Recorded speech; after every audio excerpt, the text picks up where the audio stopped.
I think, ayun, siguro possible na edge na nila yun na kumbaga, sabi ng matatanda mas malapit sila kay Lord. Kaya nga maraming mga matatandang tao sa bahay that they really wanted, especially sa province, parang they really wanted na may isang priest Pare sa sa family. family. Kasi parang ayun kasi naniniwala ang Kasi Catholicism pagiging conservative na rin.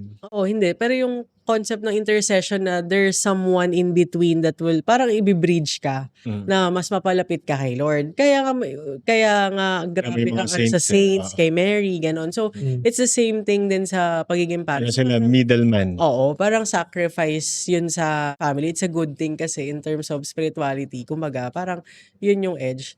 So, ako I don't really see that much of a problem doon. Kasi kulang din naman yung information, no? We don't really know kung before pa ba yan or after, or during ba or what. Pero ganun ko siya nakikita na just like everyone else, yung mga pare, they also struggle from certain things. Katulad natin, di ba?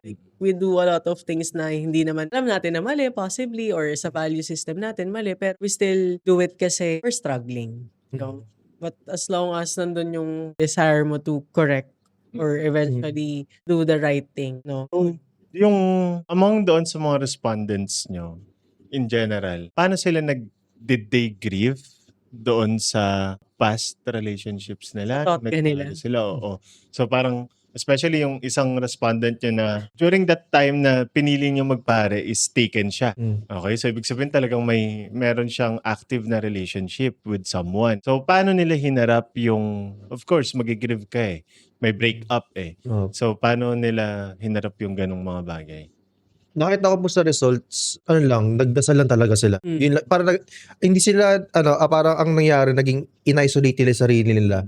Ayaw nilang maka-apekto sa ibang tao na, kasi kapag pari daw talaga, kailangan mo na talaga magdasal kapag nakakaramdam ka ng problema. So yung time na yun, yung sabi po nung isang pare na yung sa results namin, yung paring yun, galing sa yun nga, sa matagal na relasyon yun, tapos naghiwalay sila, tapos pinagpatuloy niya pagiging pare, tapos nakakaramdam pa rin siya ng, parang nagre-relapse pa rin siya. Ang ginagawa niya talaga nagdadasal, ina-isolate niya sarili niya, kinakausap ito talaga si Lord. Yun lang po talaga yung, To cope. para mag-cope at para tulungan sarili. Kasi hindi daw niya pwedeng i-open up sa iba yun eh. Kasi iniisip niya na, pare, bakit ka, parang ang hina-hina mo naman.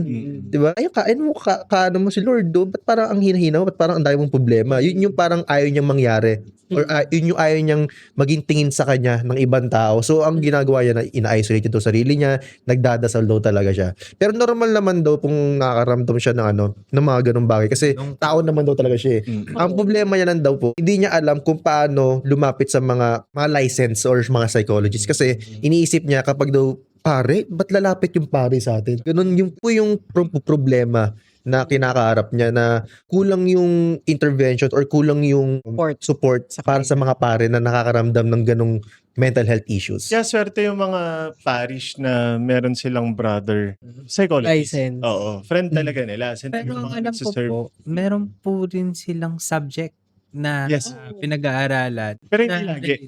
May MA kasi yan. Okay, so pwedeng, halimbawa, before ka magpare, ang pinili kong masteral ay psychology.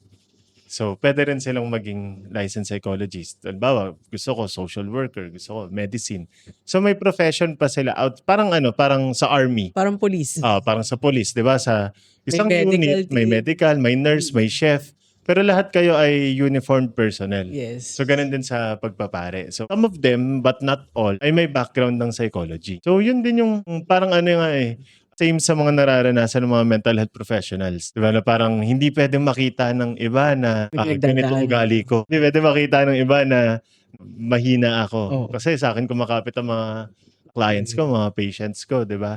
Nakakahiya din, or ang hirap, maghanap din ng ibang psychologist kung halimbawa magpapa-therapy ka. Kumbaga vulnerable po. Whatever field na mabilong ka, pari ka man o ano, lahat, kumbaga prone ka na magkaroon If nasa helping profession ka. Mm. So, both kasi yan yung pagpapare at saka yung pagiging mental health professional, nasa helping profession tayo. Pagiging vulnerable ng isang individual. Pero, yun nga, yung naiisip ko din talaga, which is, siguro natuwa ako dun sa naging feedback. Well, just like anyone else, yun ang linya ko for today, no? Just like anyone else. Ganun naman kasi, like, if, siguro particularly sa Christianity, ganyan, yun lang naman kasi medyo may knowledge ako pero hindi rin naman sobrang knowledgeable. Lahat ng struggles natin yon yung katulad lang din sa kanila. Ang pinaka-way lang din naman talaga is to pray. Pray without ceasing.